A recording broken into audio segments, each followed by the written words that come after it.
Temujin, bilisin mo riyan. Kailangan natin magmadali. Bakit, Ama? Malayo ang ating lalakbayin. Kailangan huwag tayo magpatay-patay. Mahalagang ating sasadyain.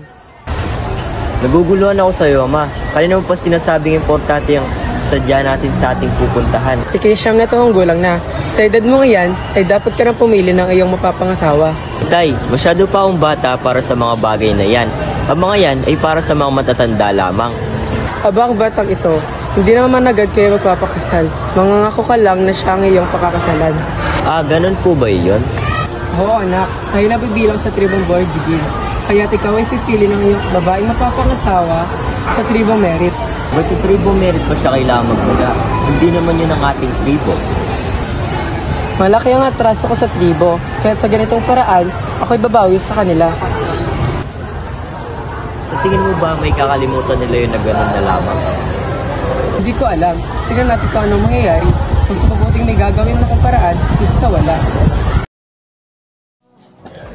Mapapadpad si Temujin sa isang dampa kung saan nakatira ang dalaginding na si Borte.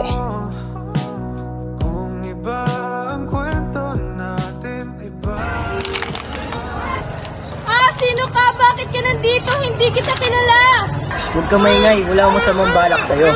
Tatanggalin ko lamang tagip sa iyong bibig kung pagkakatiwalaan mo ako.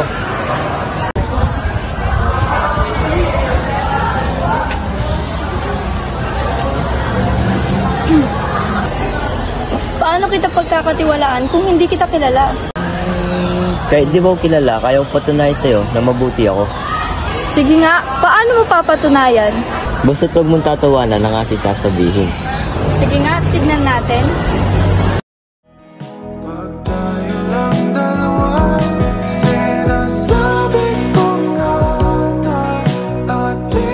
Ito na, handa ka na ba?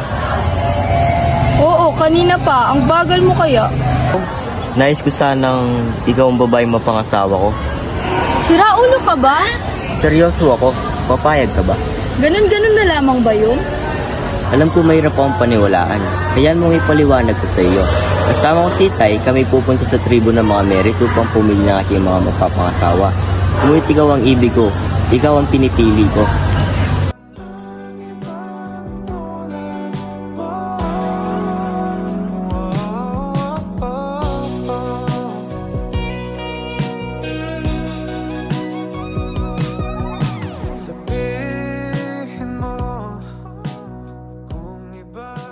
Iyo, siya po si Borte, ang napili kong mapapangasawa. Magandang hapon po. Kamusta po kayo? Pumanhin po tayo sa hindi ko pagsabi ng desisyon sa inyo. Pero buo na po ang loob ko, si Borte po ang napili kong mapapangasawa. Ba, desidido ka na talaga. Sino ba naman ako para lang ng iyong kagustuhan? Ayos lang ba yan sa iyo? Opo. Kung gano'n, tara puntahan na natin ang iyong magulang.